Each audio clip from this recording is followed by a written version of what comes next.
Bonjour à toutes et à tous, bienvenue dans cet amphi pour tous par écran interposé. Je vais vous parler des paysages à travers les travaux de l'équipe Humanité environnementale du laboratoire LLS-ETI et particulièrement à partir des travaux d'un ouvrage collectif paru l'année dernière et qui a été soutenu par le ministère de la Transition écologique et solidaire, la Fondation Fassim et les conseils d'architecture, d'urbanisme et de l'environnement de la Savoie et de la Haute-Savoie. C'est donc l'ouvrage Représenter les paysages hier et aujourd'hui, approche sensible et numérique. Alors tout d'abord, pour commencer, un petit préambule, c'est quoi un paysage ? Un philosophe, Pascal Bouvier, qui a co-dirigé cet ouvrage, souligne la diversité des approches sur le paysage. Le paysage, c'est le paysage qu'on regarde et que les artistes ont représenté. C'est le paysage façonné par la nature, le climat, mais c'est aussi le paysage façonné par le travail de l'homme, et ça peut être aussi le paysage qu'on habite. Et face à cette diversité d'approches, il est nécessaire de s'entendre. Ça n'est pas toujours facile. Et c'est pourquoi on peut dire que le paysage, c'est une question démocratique infinie et inachevée, et que partager une culture du paysage, c'est contribuer à démocratiser la société. Alors, les préoccupations accrues concernant le paysage portent sur nos paysages du présent, mais aussi sur le paysage du passé. Et on va voir donc la nécessité de confronter les approches entre l'hier et aujourd'hui, entre les différents points de vue qu'on vient d'énumérer sur le paysage, et puis le numérique, en fait, comment est-ce qu'il intervient dans ces débats. Il nous permet de visualiser beaucoup plus de paysages, du présent, du passé, mais est-ce qu'il nous rapproche de ces paysages ou est-ce qu'il nous tient à distance? C'est aussi la question qu'on va interroger. Alors, on va d'abord s'intéresser aux traces de paysages qu'on peut trouver dans le passé. Pourquoi? Parce qu'aujourd'hui, nos préoccupations accrues concernant le paysage, en fait, nous poussent à réinterroger les témoignages du passé pour y chercher aussi des représentations paysagères. Comment les hommes du passé s'ancraient dans leur paysage? Quel était leur rapport? Et comment peut-on comprendre le nôtre aujourd'hui à partir de ces rapports anciens? Alors, un collègue historien, Fabrice Delrieux, qui travaille notamment sur les monnaies anciennes, pour cette monnaie qui représente le mont Argé, c'est-à-dire le mont argenté, c'est un peu l'équivalent de notre mont Blanc turc, évoque, alors j'ai oublié de défiler, pardon, voilà, donc traces de paysage et cette monnaie. Donc cette monnaie, vous voyez, représente cette haute montagne et en son cœur, on voit un temple. Et cela met l'accent sur le fait que ces hautes montagnes, dans le passé, en fait, c'était des lieux intouchables, effrayants. C'était l'habitation des dieux et on voit bien la différence avec aujourd'hui la représentation qu'on se fait de la neige, la neige fréquentée des pistes. Alors, autre témoignage du passé, les manuscrits médiévaux. Un historien comme Fabrice Mouton interroge les livres terriers qui sont des registres contenant les lois et usages d'une seigneurie et décrivant les parcelles. Alors, ces descriptions de parcelles négligent les espaces incultes, donc il est difficile de vraiment nous faire une image mentale de ces paysages. Néanmoins, elles nous montrent des hommes au travail dans les espaces cultivés, et donc malgré la différence à se projeter dans les paysages du passé, on voit bien que ces paysages de montagne sont des paysages vécus, travaillés. Les tableaux de paysages viendront plus tard, à la Renaissance, et déjà au Moyen-Âge, on sent des paysages habités, travaillés. Un autre type de représentation paysagère, ce sont les jardins. Les jardins botaniques qu'étudie Émiliane Pépi sont, alors ici transposés par la gravure, les jardins sont aussi une façon de se représenter les paysages. Ici, vous voyez dans les 2/3 de cette gravure, en fait, un système de banquettes en terrasse qui est censé reproduire les conditions d'ensoleillement dans les montagnes. Hein. Et c'est d'ailleurs une partie du jardin botanique qu'on appelle la montagne. Alors, avec donc collecte botanique des plantes des Alpes et des Pyrénées dans cette partie du jardin botanique. Et Émiliane Pépi interroge la sociabilité dans ces jardins. Donc on voit encore une fois le jardin lieu de vie qui apparaît déjà dans ces paysages du passé. Voilà, notre sensibilité contemporaine nous pousse à chercher comment on y vivait, comment on s'y ancrait, et se transpose ainsi nos préoccupations actuelles. Alors ces images du passé, nous y avons accès parce qu'elles sont numérisées et parce qu'elles sont classifiées dans des bases de données, hein, qui sont les catalogues de bibliothèques, etc. Alors là, je vous en présente une base de données particulièrement élaborée, qui est la base Viatimage, qui a été construite sous la direction de Claude Reichler et Daniela Vage de l'Université de Lausanne, et qui permet en fait de nous présenter une grande quantité d'images anciennes qui étaient contenues dans des récits de voyage dans les Alpes entre le XVIe et le XIXe siècle. Ces images, elles sont sinon inaccessibles, elles sont dans les fonds de livres anciens des bibliothèques, et là elles sont désormais en libre accès sur Internet, sur cette base. Alors, on y navigue par un système très travaillé de recherche d'auteurs, de mots-clés, etc. On peut aussi se localiser à partir d'une carte, et ce savoir très construit permet donc d'accéder aux images, à toutes les informations qui les concernent, et de construire des parcours thématiques, par exemple, autour des vues du glacier du Rhône. J'affiche ici quelques images en grand.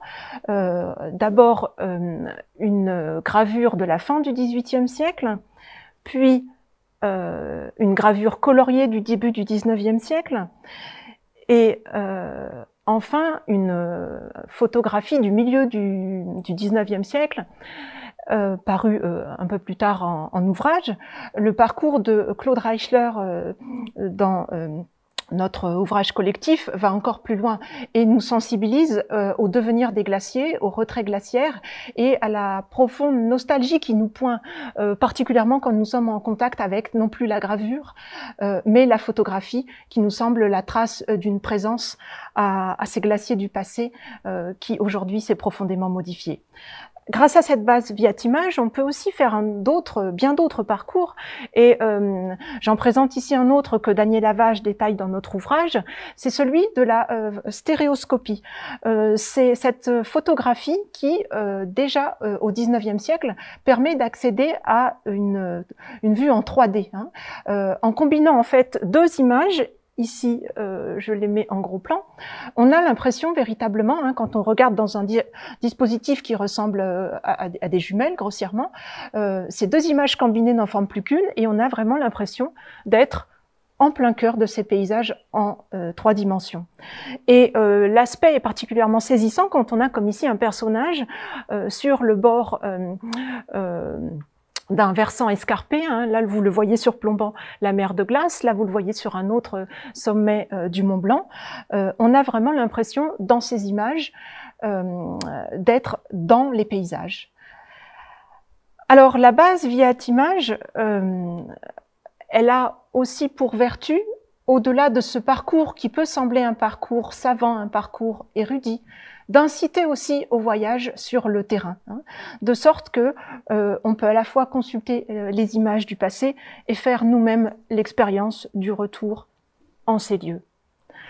Alors c'est justement ce qui va nous occuper maintenant, hein, cette conjugaison du passé et du présent, à travers un dispositif qui est celui de la rephotographie.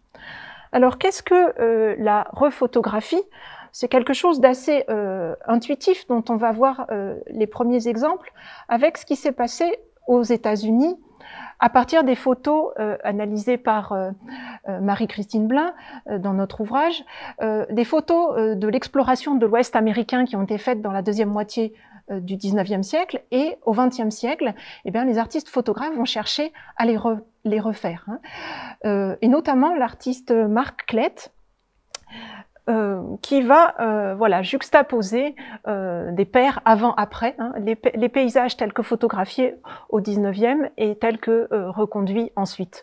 Et là, on voit dans cette paire que le bas de la photo initiale, qui était un relief assez accidenté, a été en fait complètement aplani pour le passage d'une voie de chemin de fer. Alors cette démarche assez intuitive d'essayer de retrouver en fait les lieux où ont été prises les photographies anciennes, elle est quand même très complexe, puisqu'il faut retrouver le point précis et les conditions de la prise de vue. Donc c'est quand même une démarche complexe, mais qui nous renseigne quand même sur l'évolution de ces paysages. Et Marc Klett ne s'est pas contenté de juxtaposer des paires avant-après, il a aussi travaillé en incrustant des images du passé dans des photographies contemporaines, de sorte que l'on sent que dans un paysage, le passé est toujours présent, l'habite toujours. Alors, j'en viens maintenant à une réflexion peut-être plus générale sur la photographie de paysage et la façon dont elle s'inscrit dans les traces du passé. L'historienne de la photographie Lucie Goujard réfléchit sur en fait cette forte tradition artistique qui fait que les points de vue qui ont été sélectionnés par des peintres, par des graveurs, etc., se transmettent en fait depuis la Renaissance. On va les retrouver dans des cartes postales, dans des guides de voyage. Donc on a cette démarche de reconduction, même si dans la rephotographie, elle va être beaucoup plus précise, serrée, cette reconduction. Lucie Goujard souligne aussi une évolution importante, c'est que l'accent va être mis dans la deuxième moitié du XXe siècle, non plus sur les grands paysages, mais sur les paysages ordinaires. Tout à l'heure, je montrais une photo du Grand Canyon avec une incrustation d'un paysage ancien. Voilà, ce ne sont plus forcément ces grands paysages qui maintenant retiennent l'attention des artistes photographes. Ce sont les paysages ordinaires, et c'est maintenant ce qui va nous intéresser en passant en revue ces rephotographies. Alors, j'évoque sur cette question des paysages ordinaires une grande exposition qui avait eu lieu à la Bibliothèque nationale de France, Paysages français, une aventure photographique 1984-2017. L'un des deux commissaires de cette exposition était Raphaël Berthaud. Et Raphaël Berthaud intervient dans notre ouvrage à plusieurs titres. D'abord parce qu'elle est une spécialiste de cette fameuse mission photographique de la DATAR qui a eu lieu dans les années 80 en France. La DATAR, la délégation à l'aménagement du territoire, avait demandé à une trentaine de photographes, dont Robert Doisneau, Raymond Depardon, de produire des photographies de la France urbanisée et industrialisée pour que on se rende compte des transformations du paysage français après les 30 Glorieuses. Que s'est-il passé dans ces paysages dont les Français gardent peut-être une vision stéréotypée? Ce sont ces photographes de la DATAR qui nous ont ouvert les yeux, de sorte que l'État français a souhaité mettre en place un autre dispositif photographique pour nous rendre attentifs au paysage effectif et non plus au paysage fantasmé du territoire français. Ce dispositif, c'est l'Observatoire national photographique du paysage qui, entre le début des années 90 et la fin des années 2000, a produit une vingtaine d'itinéraires. Ce dispositif d'observatoire photographique du paysage national est maintenant en fait décliné dans des versions locales avec plus de souplesse, peut-être de liberté dans la mise en place du dispositif, de sorte qu'on a aujourd'hui une centaine d'observatoires photographiques du paysage, je vais dire maintenant OPP, Observatoire photographique du paysage, locaux, et je vais en présenter certains. Je précise d'abord donc ce que c'est qu'un OPP, un observatoire photographique du paysage? En fait, un comité de pilotage, souvent en lien avec une collectivité territoriale, un projet de territoire, entre en dialogue avec un artiste photographe qui a donc sa démarche artistique propre, pour sélectionner ensemble des points de vue qui risquent de se transformer sur un territoire et en proposer une reconduction photographique, par exemple tous les ans, ça peut être un autre pas de temps. De cette façon, on peut conserver des traces de l'évolution d'un paysage pour donc son aménagement, mais aussi pour sensibiliser le public à ces transformations du paysage, et notamment le public, le grand public, les habitants. Alors, ces OPP sont confrontés aujourd'hui à de nouveaux enjeux. Certes, le regard du photographe est important, mais le paysage tel que vécu par les habitants eux-mêmes, on se rend compte qu'il est aussi très important. Il ne s'agit pas simplement de diffuser une image artistique, il faut aussi prendre en compte des représentations singulières des habitants. Et puis, comment faire connaître ces images et comment solliciter des dynamiques participatives, collaboratives pour que les habitants entrent aussi dans la réalisation de ces représentations paysagères. Alors, je vais analyser quelques observatoires photographiques plus spécifiques à la suite de Frédéric Pouzin, qui, dans notre ouvrage, a particulièrement travaillé sur l'observatoire photographique du paysage de Vanoise, du parc national de la Vanoise. Alors, cet observatoire photographique, il a deux versants. Un versant rétrospectif, je me rends compte que j'ai oublié de défiler l'image. Donc, il a un versant rétrospectif puisque le parc de la Vanoise, en fait, dispose d'un fonds photographique ancien produit au XIXe siècle par le service restauration des territoires de montagne de Chambéry, mais aussi de collections de cartes postales anciennes conservées au musée savoisien. Donc, des photographies anciennes, et puis il a engagé une dimension plus prospective avec production de nouvelles photographies, et c'est l'artiste photographe Béatrix von Contat qui a été sollicitée. Alors, je montre ici une illustration de ce que peut produire la juxtaposition de photographies à partir donc d'une photographie ancienne et de ses déclinaisons plus récentes. Donc là, on a une image de 1945, de 2008 et de 2013 du glacier des Évêtes. Et là, on voit combien la langue glaciaire a reculé. Elle touche le lac en 45 et le retrait est de plus en plus net sur les photos suivantes. Alors, pour ce qui est maintenant du travail de Béatrix von Contat, je montre ici une image d'un stade de football au-dessus de Val Thorens. Et là, on voit comment l'artiste a su capturer un moment où l'éclairage était tout particulier sur ce terrain de football, de sorte que le contraste devient saisissant entre cette architecture parfaite du terrain et le contraste assez brutal qui se fait avec le fond rocailleux du paysage. Voilà, donc le regard du photographe peut nous aider à prêter attention à peut-être ces distorsions qui travaillent quelquefois brutalement nos paysages. Alors ces images, il ne s'agit pas simplement de les produire, il faut aussi les faire parler. Et les faire parler dans des expositions par exemple. Donc il y en avait eu en 2009 deux qui avaient été réalisées, Vanoise, Miroir du temps, donc réalisé par le Conseil d'architecture, d'urbanisme et de l'environnement de la Savoie. Et là, c'était plutôt une problématique de la mémoire qui était interrogée. Quant au travail de Béatrix von Contat, dans l'exposition Paysage à l'heure du jour, la dimension à la fois esthétique, hein, primordial chez cet artiste, mais aussi documentaire, était présenté. Donc on voit que selon la façon dont les images vont être agencées, selon le discours qui va être construit autour, on va produire en fait une médiatisation différente de ces observatoires photographiques.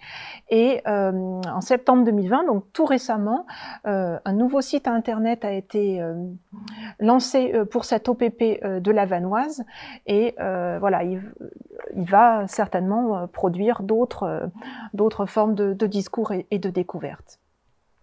Alors, je laisse ici la parole à Julien Transy du Bureau des paysages du ministère de la Transition écologique et solidaire. Dans notre ouvrage, il souligne particulièrement comment ces fameux OPP ont à la fois une dimension opérationnelle, ils aident à la concertation sur un projet de territoire, mais ils ont aussi une dimension patrimoniale. Ils nous gardent la mémoire de ces paysages et ils gardent pour le futur la mémoire des paysages d'aujourd'hui, mais aussi de la façon dont, à travers ces images, ces paysages ont été vus. Alors, dans notre ouvrage, l'architecte Frédéric Moquet, qui est aussi spécialiste des observatoires photographiques des paysages, livre une analyse particulièrement serrée du fonctionnement de ces observatoires photographiques des paysages quand ils sont accessibles sur Internet. Ça n'est pas la situation la plus courante.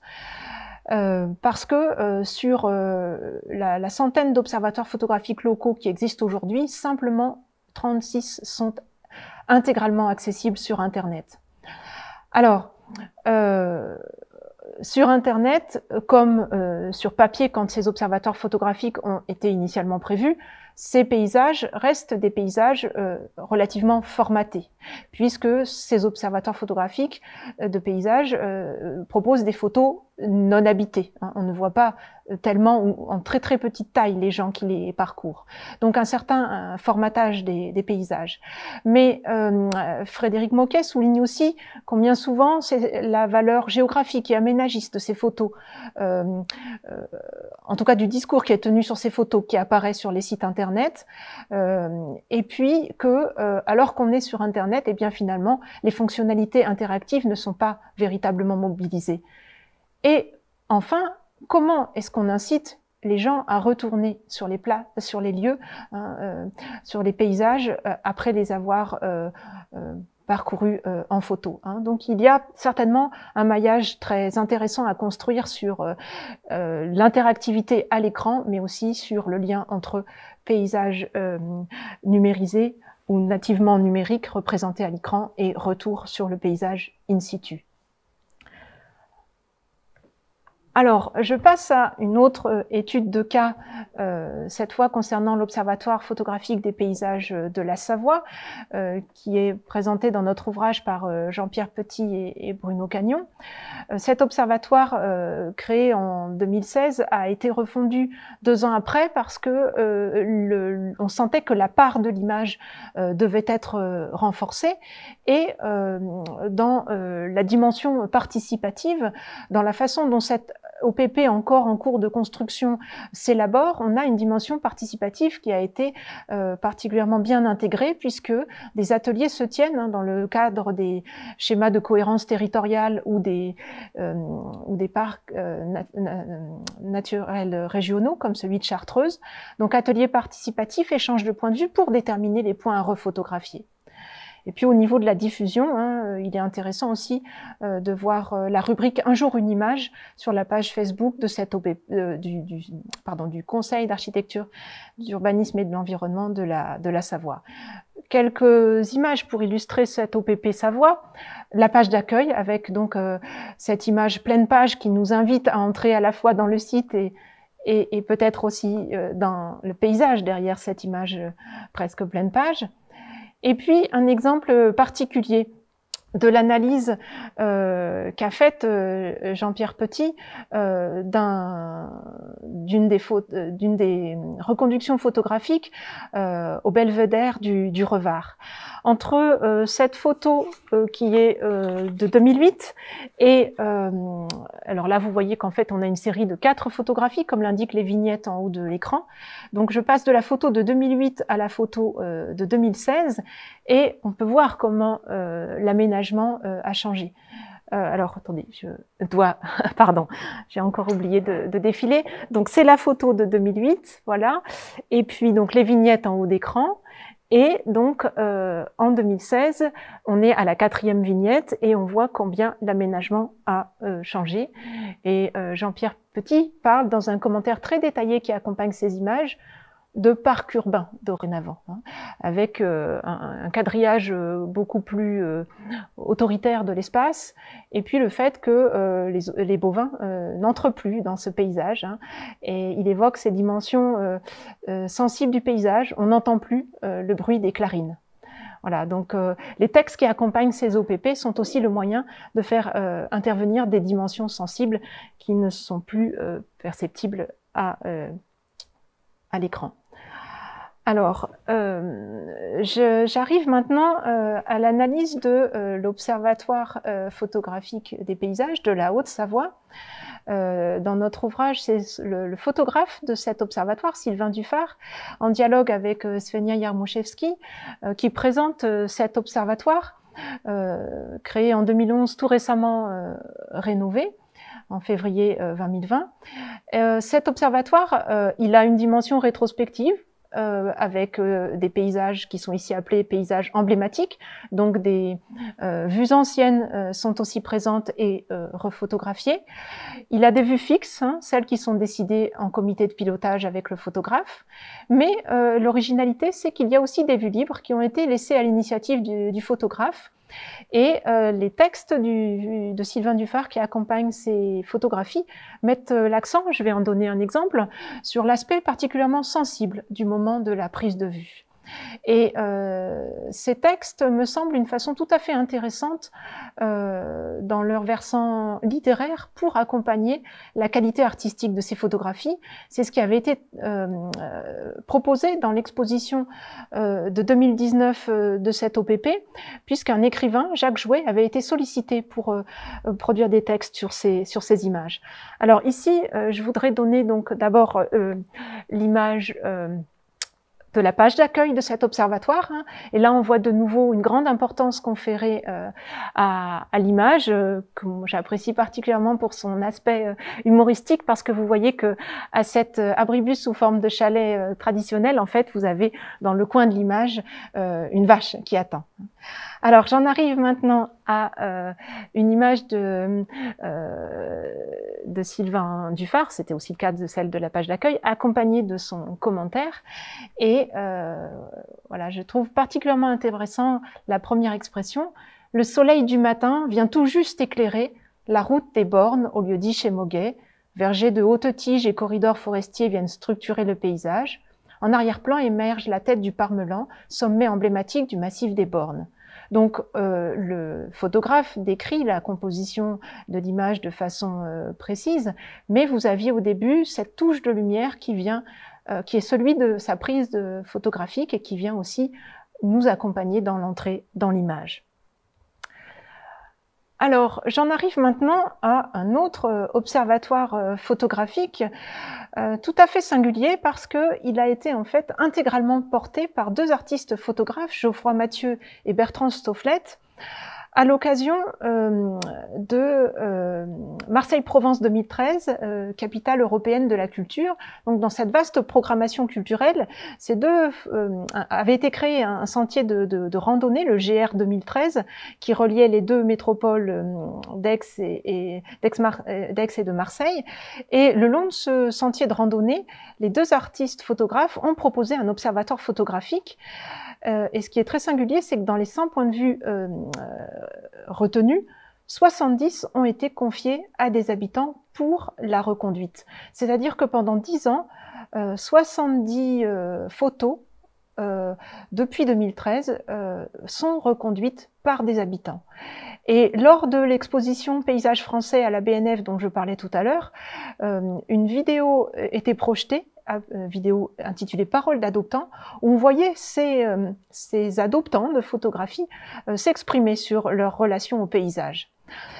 Alors, je n'ai pas le temps d'en sélectionner beaucoup. Cette vidéo est accessible en ligne et nous l'avons intégralement retranscrite dans cet ouvrage parce que l'écrire, ça permet aussi de donner beaucoup d'attention à cette parole habitante qui me semble précieuse. Alors, avant de la mentionner, cette parole habitante, je montre d'abord une photo dont la reconduction a été prise en charge par les photographes eux-mêmes, qui montre les bouts rouges en fait liés à l'usine d'aluminium près de Vitrolles. Hein. Donc en fait le projet de Geoffroy Mathieu et Bertrand Stofflet, il vise aussi ce projet à nous montrer des paysages usagés, hein, des paysages qui sont quelquefois abîmés et qui ne sont pas forcément des grands paysages. On voit aussi la Sainte-Victoire, mais on voit aussi des paysages malmenés. Alors, quant à la parole habitante, hein, ces adoptants de paysages, je montre ici une des photos qui leur a été confiée dans la reconduction et une formule que j'aime particulièrement. Donc, vous avez un couple qui reconduit des photographies autour de Saint-Savournin et qui dit « il y a une espèce de cocon là qui s'est créé hein. ». Aller chaque année sur place, retrouver l'endroit précis de la prise de vue et puis passer aussi un moment en famille dans ce paysage, on se rend compte qu'un lien étroit se tisse avec ce paysage et il parle de ce terme ici fort de cocon. Alors, ça me semble tout à fait important hein, quant à la relation que nous tissons avec les paysages et une jeune sociologue de notre laboratoire, Caroline Lemoine, l'a bien montré dans des interviews qu'elle a menées avec des habitants qui habitent en appartement, mais qui parlent du lien avec le paysage qu'ils voient depuis les fenêtres de leur habitation. Ils disent « je sens l'air frais de la montagne ». Même s'ils sont en centre-ville. Du moment qu'ils ont une vue sur la montagne, elle leur semble présente. Ou alors, j'arrive à entendre le vent.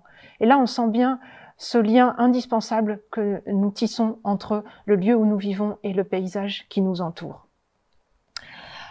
Alors, pour finir cette réflexion, je sors un petit peu du cadre de la rephotographie qui m'avait guidée jusqu'ici, mais pour montrer un autre travail artistique qui présente les faces cachées du paysage.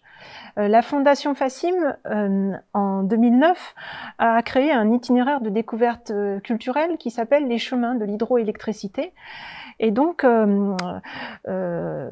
c'est un itinéraire qui permet de découvrir ces conduites d'eau, usines, barrages, qui constituent aussi nos paysages. Sylvie Bonneau, artiste photographe, a été sollicitée en 2015-2016 pour produire des photos de ces installations hydroélectriques. Et étape supplémentaire, récemment, ces photos ont été exposées en grand format dans les paysages eux-mêmes. Alors, je vous montre ici la couverture de ce livre de photographie et je vous montre ensuite ces photos de Sylvie Bonneau exposées dans le paysage. Et donc là, on voit un essai des vannes d'eau tout près d'un barrage. Et donc, ceux qui cheminent sur cette route peuvent prendre conscience de cette face cachée des paysages.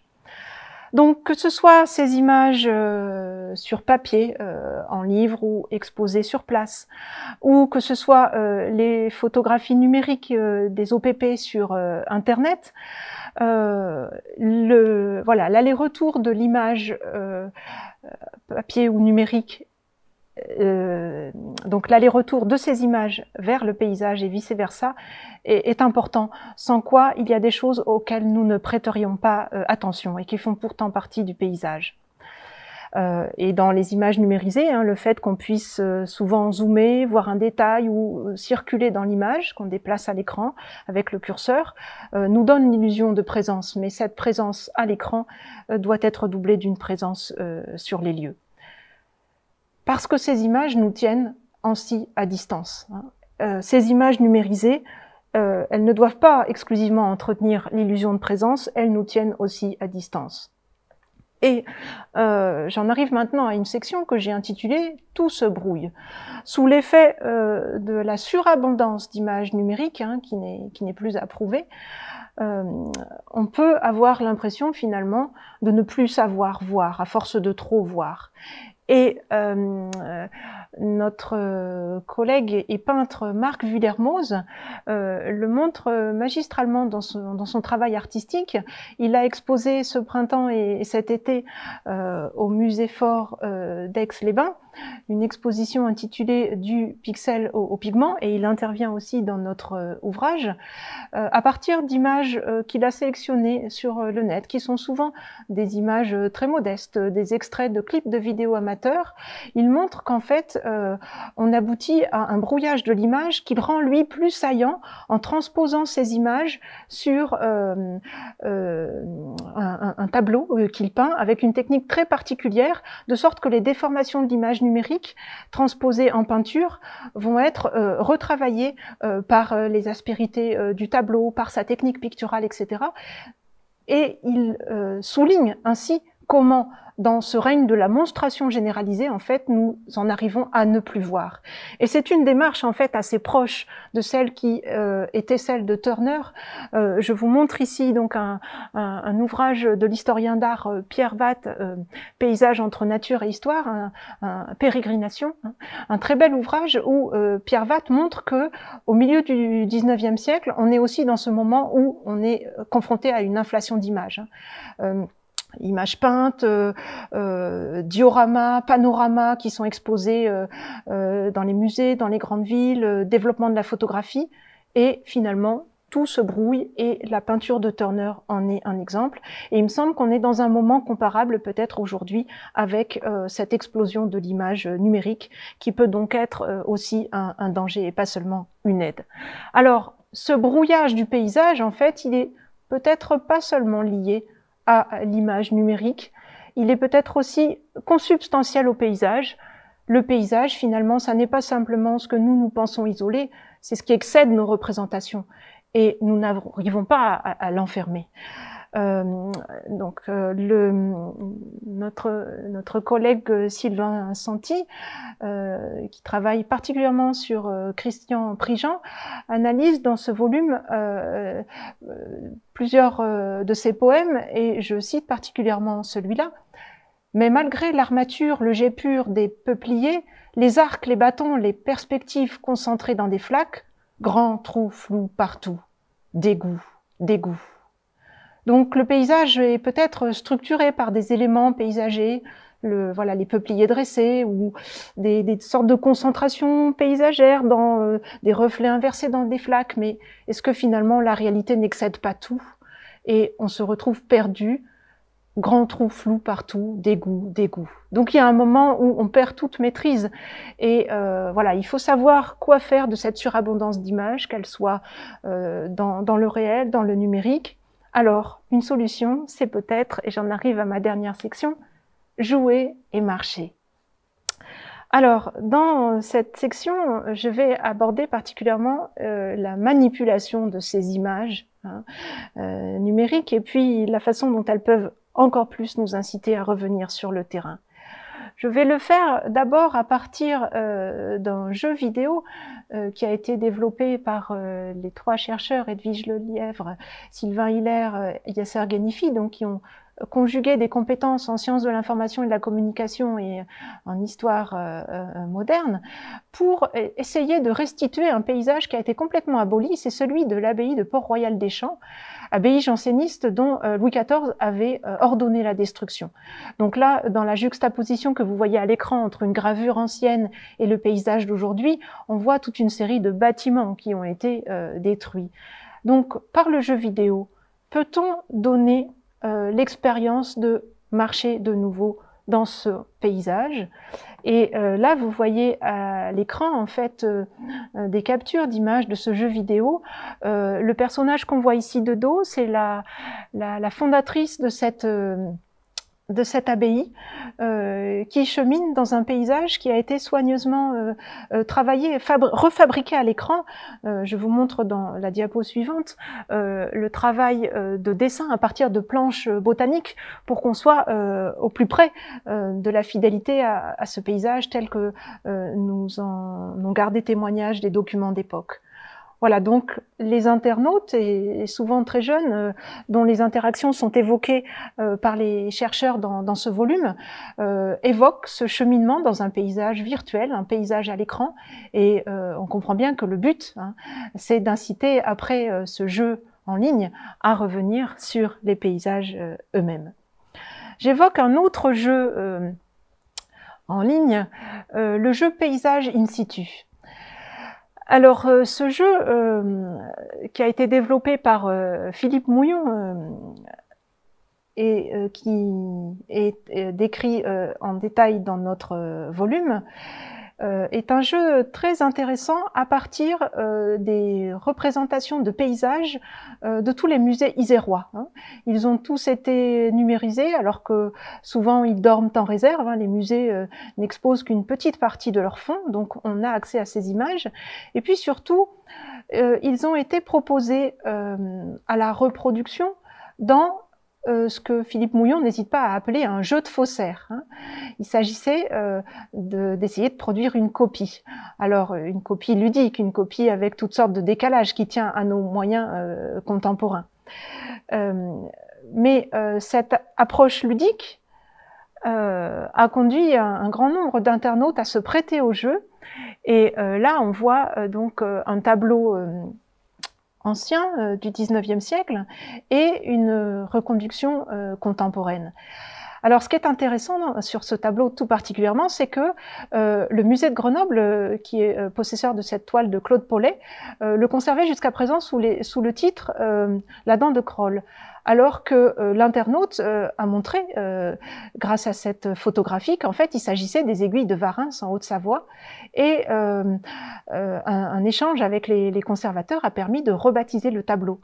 Donc, on voit que ça n'est pas simplement un jeu, hein, mais que cet internaute a permis de faire évoluer le savoir en histoire de l'art autour de cette photographie. Alors, il y a d'autres très belles reconduction de ces sites hein, sous une forme artistique qui ont été réalisées par les internautes. On en a des images dans ce volume. Et il y en a qui dénoncent par contre la dégradation des paysages. Hein. Là, la juxtaposition de cette toile de 1900 et la réplique contemporaine avec ce ruban de bitume qui ceinture l'Isère montre bien la différence entre ces paysages anciens et le paysage d'aujourd'hui. Donc cela nous entraîne à la vigilance. En effet, et je vais conclure sur ce point, pourquoi donc prendre une part active en jouant et marchant, hein, en essayant d'intervenir dans ces dispositifs numériques, mais en essayant aussi de revenir sur le terrain. Il est évident qu'aujourd'hui, nous ne sommes plus outillés de la même manière pour voir le monde, pour voir les paysages. Cela nous permet de redécouvrir des images anciennes, mais aussi de voir autrement des paysages d'aujourd'hui, de prêter attention à des aspects, à des changements que nous n'aurions pas perçus. Mais pourquoi? À quelle fin? Il me semble qu'il faut vraiment prendre conscience de la nécessité de tout un chacun de s'ancrer dans les paysages. Chacun a besoin de son cocon, et ce cocon, il est à reconstruire en cas d'exil. Hein. Dans les situations d'émigration, nous avons besoin de tisser ces liens avec les paysages. Et puis, nous avons aussi besoin de construire ensemble ces paysages. Et aménager un paysage, ce n'est pas seulement l'apanage des experts et des politiques. Les habitants ont un mot essentiel à dire. Leur expérience paysagère est tout à fait à valoriser. Je vous remercie.